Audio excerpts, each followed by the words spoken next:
আসসালামু আলাইকুম। Rexona cooking and ব্লগে আপনাদের সবাইকে স্বাগত। আশা করি আপনারা সকলে ভালো আছেন। আজকে ভীষণই একটি মজাদার রেসিপি, ময়দা এবং আলু দিয়ে ভীষণই ক্রিস্পি। দেখে নিশ্চয়ই বুঝতে পারছেন কতটা সুন্দর হয়েছে, আর এত খেতে টেস্টি এটা, আর এত কম সময়ের মধ্যে হয়ে যায়। আপনারা কিন্তু না দেখলে ভিডিওটি বুঝতে পারবেন না। আর আপনাদের কাছে অনুরোধ রইল, ভিডিওটি না টেনে সম্পূর্ণ দেখবেন, তাহলে রেসিপিটি একদম পারফেক্ট হবে। তাহলে চলুন দেরি না করে শুরু করা যাক আজকের রেসিপিটি। ময়দা ও আলুর মজাদার নাস্তাটি বানানোর জন্য প্রথমে আমি ময়দাটা রেডি করে নিব।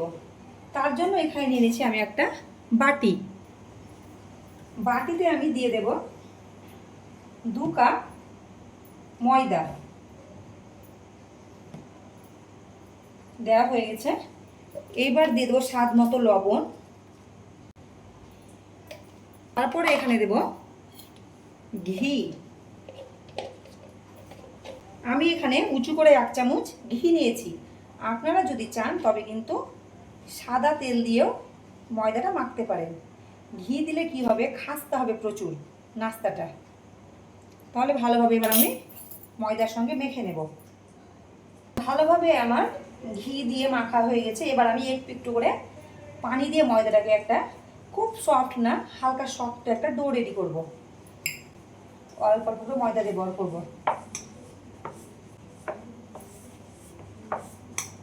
খুবই সহজ এই নাস্তাটি। আপনারা চাইলে সকাল কিংবা বিকেল যে কোনো সময় কিন্তু এটা রেডি করতে পারেন। খুব কম সময়ের মধ্যে 10 থেকে 12 মিনিটের মধ্যে কিন্তু রেডি হয়ে যায়। মন চাইলেই কিন্তু করে খেতে পারবেন এটা। ময়দাটা আমার মাখা হয়ে গেছে। আমি একটু শক্ত করে কিন্তু মেখেছি, দেখে আপনারা নিশ্চয়ই বুঝতে পারছেন এটা। এবারে ময়দাটাকে আমি ঢাকা দিয়ে রেখে দেব ততক্ষণ পর্যন্ত যতক্ষণ আমি আলুটা রেডি করে নিচ্ছি। মানে ভেতরে যে পুরটা লাগবে ময়দার ভেতরে, সেটা আমি এখন রেডি করে নিব। এখানে আমি 2টো আলু সেদ্ধ করে নিয়ে ম্যাশ করে নিয়েছি। এই আলুটাই দিয়ে দেবো মশলা। এখানে নিয়েছি 1 চামচ, মানে স্বাদ মতো লবণ নিয়েছি। 1 চামচ নিয়েছি বাড়িতে তৈরি গরম মশলার গুঁড়ো। তারপরে নিয়েছি চাট মশলা, নিয়েছি 1/2 চামচ। 1/2 চামচ নিয়েছি কাশ্মীরি লঙ্কার গুঁড়ো। 1/2 চামচ নিয়েছি হলুদের গুঁড়ো। আর লাল লঙ্কার গুঁড়ো নিয়েছি 1 চামচের 3 ভাগের 1 ভাগ। যে যেমন ঝাল খেতে পছন্দ করেন অবশ্যই কিন্তু আপনারা ঝালটা কম বেশি করবেন। দিয়ে দিলাম। ভালোভাবে আলুটার সঙ্গে মশলাগুলোকে, শুকনো মশলাগুলোকে মিশিয়ে নেব। আলুটা মাখা আমার হয়ে গেছে। এবার আমি একটা পেঁয়াজের বেরেস্তা রেডি করব। পেঁয়াজের বেরেস্তা দিলে ভীষণই কিন্তু ভালো লাগে আলুতে। বেরেস্তা করার জন্য আমি একটা ফ্রাই প্যান বসিয়ে দিয়েছি। তাতে দিয়ে দিচ্ছি আমি 2 টেবিল চামচ সাদা তেল। এইবার এখানে আমি 2টো পেঁয়াজ কুচিয়ে নিয়েছি, দিয়ে দিলাম। হালকা লাল করে পেঁয়াজটাকে আমি কিন্তু ভেজে নেব, যাতে যে পেঁয়াজে যে কাঁচা একটা ভাব থাকে সেটা যেমন না থাকে। পেঁয়াজটা হালকা ভাজা হয়ে গেছে। এবার একটু করে দিয়ে দিলাম 1/2 চামচ মতো আদা রসুন বাটা। আদা রসুন বাটাটাকে আমি একটু ভেজে নেব যাতে কাঁচা গন্ধটা চলে যায়। ভাজা হয়ে গেছে আদা রসুন বাটাটাও। এবার সেই মেখে রাখা আলুটা এর মধ্যে আমি দিয়ে দিলাম।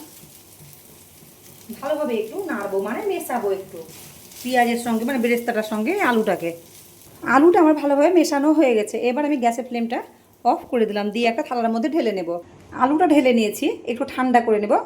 আর সেই মাঝে আমি ময়দাটাকে এখন রেডি করে নিব। আরও একবার ময়দাটাকে মেখে নেব ভালোভাবে।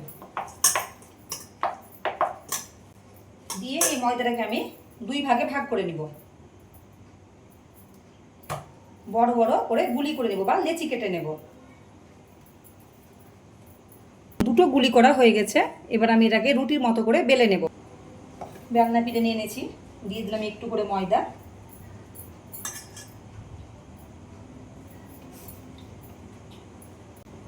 খুব একদম মোটা করে না, যেমন করে রুটি বেলি সেরকমভাবে কিন্তু বেলবো।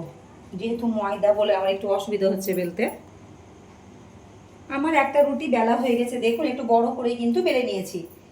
যেভাবে আমরা রুটি খাই সাধারণত সেই রকমভাবে, বা একটু সামান্য মোটা মনে হচ্ছে, বেলে নিয়েছি। এবার সেই রুটির উপরে যে আলুটা নিয়েছিলাম রেডি করা আছে, সেই আলুটাকে এর মধ্যে দিয়ে দেব।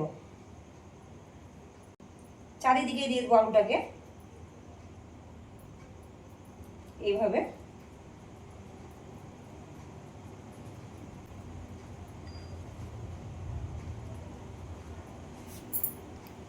আলু দেওয়া আমার কিন্তু হয়ে গেছে। আর এই উপর দিকটা আমি কিন্তু একটু ফাঁকা রেখেছি, এখানে আমি একটু পানি লাগিয়ে দেবো যাতে ভালোভাবে সেট হয়ে যায়, ময়দাটা না ফুলে যায়।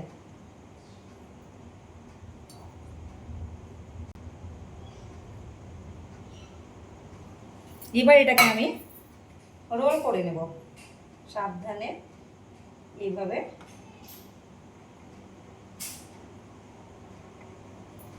আপনাদেরকে দেখাই একটু আমি, এই যে এইভাবে সাবধানে একটু করতে হবে, কিন্তু খুবই সহজ রোলটা করা।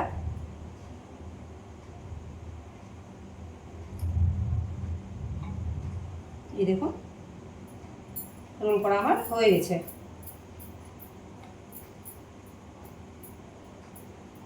এই যে পানিটা দেওয়ার জন্য এগুলো কিন্তু আটকে গেছে, খুলবে না আর এটা।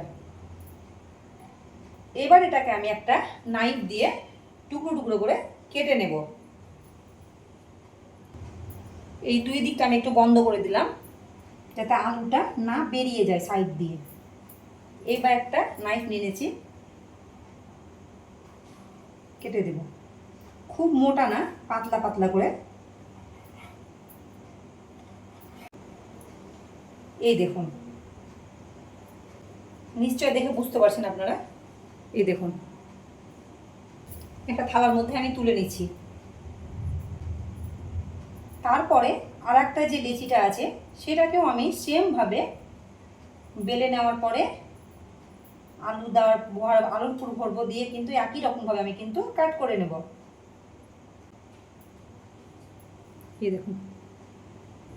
এই দেখুন আমার সবগুলো রেডি হয়ে গেছে। দেখতে পাচ্ছেন কতগুলো হয়েছে দুটো লেচি দিয়ে। এবার আমি এগুলোকে ভেজে নেব। তার জন্য একটা ফ্রাই প্যান বসিয়ে দিয়েছি, তাতে দিয়ে দিয়েছি পরিমাণ করে তেল। এই স্ন্যাক্সটাকে আমি কিন্তু এমনি ভেজে নেব না, এটাকে তেলে দেওয়ার আগে প্রথমে আমি কিন্তু ডিমের ব্যাটারে ডোবাবো। এখানে আমি দুটো ডিম, তাতে স্বাদ মতো লবণ দিয়েছি, দিয়ে ভালোভাবে ফ্যাটিয়ে নিয়েছি। প্রথমে এই ডিমের ব্যাটারে একটা করে এগুলোকে মানে ময়দার ডুবাবো, এভাবে ভালোভাবে কোট করে নেব, দিয়ে কিন্তু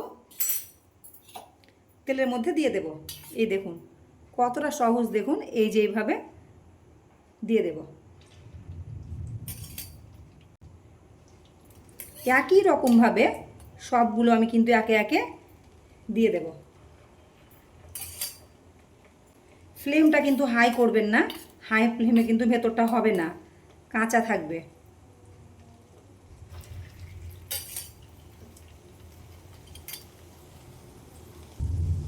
একবারে আমি সবগুলো দিইনি, কটা আমার থেকে গেছে, ওটা দ্বিতীয় ব্যাচে ভেজে নেব।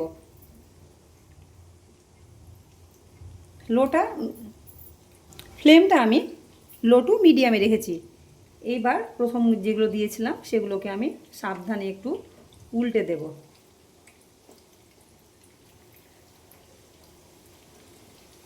সবগুলোকে একে একে, যেগুলো প্রথমে দিয়েছি সেগুলোকে প্রথমে উল্টাবো। সবগুলো আমার উল্টানো হয়ে গেছে। ভালোভাবে এবার এপিট ওপিট ক্রিস্পি করে একদম ভেজে নেব। এক ব্যাচ আমার ভাজা হয়ে গেছে, দেখুন কালারটা কতটা সুন্দর হয়েছে। এবার আমি একে একে তেল ঝরিয়ে তুলে নেব। আর একই রকমভাবে যে বাকি যেগুলো আছে সেগুলোকে আমি কিন্তু ভেজে নেব। তবে দেখতেই পেলেন কতটা সহজ আর কত কম সময়ের মধ্যে কিন্তু হয়ে গেল রেডি। তাহলে আজকের আমার এই ভিডিও স্ন্যাক্সের আপনাদের কেমন লাগলো অবশ্যই কিন্তু জানাবেন। ভিডিওটি ভালো লাগলে অবশ্যই লাইক কমেন্ট শেয়ার করে আমার চ্যানেলটিকে কিন্তু সাবস্ক্রাইব করে পাশে থাকবেন। আমার সবগুলো স্ন্যাক্স ভাজা হয়ে গেছে, দেখুন কতটা সুন্দর হয়েছে। তাহলে এত সহজ একটা রেসিপি অবশ্যই কিন্তু ট্রাই করবেন। যখনই হালকা খিদে পাবে, সকাল হোক কিংবা বিকেল, অবশ্যই কিন্তু এই স্ন্যাক্সটি তৈরি করতে পারবেন। খুব কম সময় যেহেতু লাগে, 10 থেকে 15 মিনিটের মধ্যে বা 12 মিনিটের মধ্যে কিন্তু এই রেসিপিটি রেডি হয়ে যায়। তাহলে সকলে ভালো থাকবেন, সুস্থ থাকবেন। আবার দেখা হবে, কথা হবে পরের ভিডিওতে। আর সস দিয়ে কিন্তু খেতে ভুলবেন না।